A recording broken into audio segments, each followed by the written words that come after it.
Setiap mendengar kata-kata rotari, pasti pada bilang, wow dan wow, Sultan lewat. Bahkan kita terkadang lebih terpana ngeliat mobil dengan rotary engine daripada melihat Lamborghini atau Ferrari. Karena emang ini mobil jarang banget dilihat. Dan kenapa mobil ini jarang dilihat? Ya karena emang mobil ini jarang banget peminatnya pada awalnya.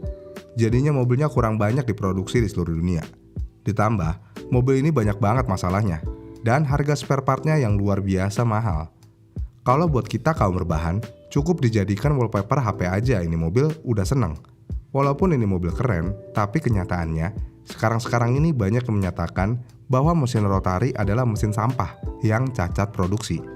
Bahkan para engineer pun menyatakan kalau mesin rotari adalah mesin paling berantakan dalam sejarah. Kenapa demikian? Pada mesin piston biasa, piston akan bergerak pada poros engkol, yang mana piston akan bergerak naik turun dan memanfaatkan tenaga pembakaran. Selama bertahun-tahun, jenis mesin ini menjadi sangat efisien dan dikenal sebagai siklus Otto. Mesin itu juga bertenaga dan ramah emisi. Dan mesin jenis ini pun ada di hampir semua kendaraan, mulai dari LCGC bahkan sampai Ferrari.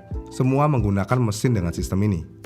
Kalau di mesin rotari, alih-alih memiliki piston seperti mesin biasa, tapi di mesin itu ada rotor yang tampak seperti Dorito yang berbentuk segitiga, pada poros eksentrik yang bergeser dalam busur lonjong.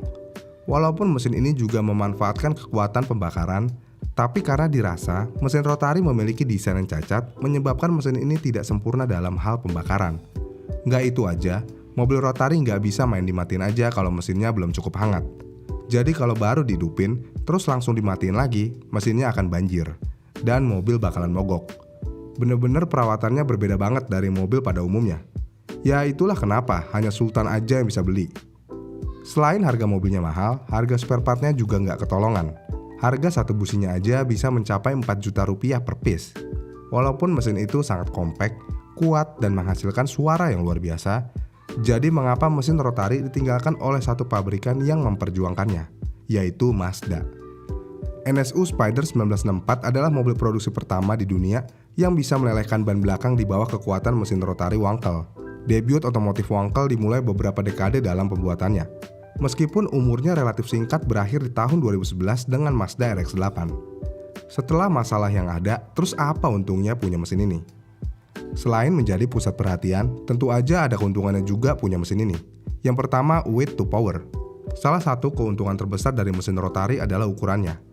Mesin 13B Mazda RX-7 mengambil volume sekitar 1 kaki kubik, namun bisa menghasilkan tenaga yang signifikan untuk proporsinya yang kecil. Kemudian yang kedua, lebih sedikit bagian bergerak. Seringkali dalam teknik, solusi paling sederhana cenderung menjadi salah satu solusi terbaik.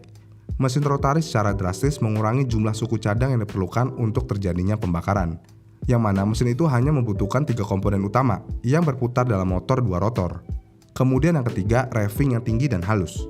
Mesin rotari tidak memiliki massa bolak-balik, seperti katup atau piston pada mesin pada umumnya. Hal ini menghasilkan mesin yang sangat seimbang dengan penyaluran tenaga yang halus. Pertanyaan selanjutnya, kenapa mesin rotari disuntik mati?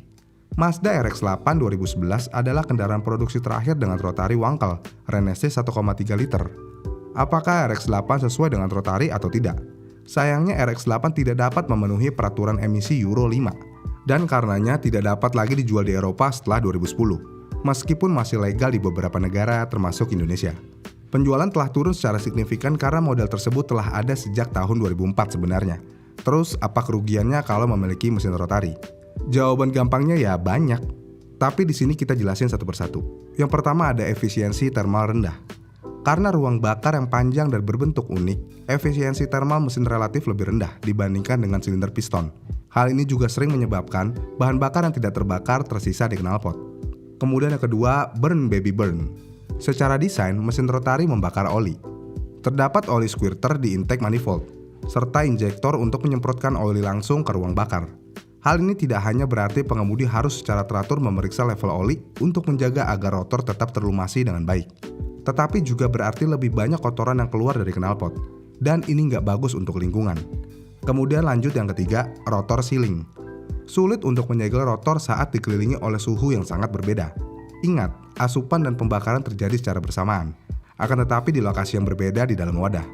Ini berarti bagian atas casing relatif dingin, sedangkan bagian bawah casing jauh lebih panas. Dari sudut pandang penyegelan, ini bermasalah karena ini kayak mencoba membuat segel logam ke logam dengan logam yang beroperasi pada suhu yang sangat berbeda. Walaupun dengan menggunakan pelapis coolant untuk membantu meratakan beban panas, ini sebenarnya bisa dilakukan, tapi masalah ini tidak pernah sepenuhnya berkurang. Lalu selanjutnya di emisi. Emisi mesin rotari cukup mematikan. Ini karena mesin rotari membuat kombinasi pembakaran tidak efisien, ditambah pembakaran oli yang melekat, dan penyegelan mesin yang menghasilkan mesin yang tidak kompetitif menurut standar emisi atau penghemat bahan bakar saat ini. Jadi kalau dipikir-pikir, mesin rotari ini lebih banyak ruginya daripada untungnya. Ya balik lagi sih, cuman kalau Sultan ya bebas-bebas aja kan ya. Jadi menurut kalian bagaimana nih? Apakah rotary engine ini mesin yang gagal atau bukan? Di luar dari suaranya yang merdu. Komen di kolom komentar di bawah ya. Jangan lupa like dan subscribe channel ini. Terima kasih sudah menonton.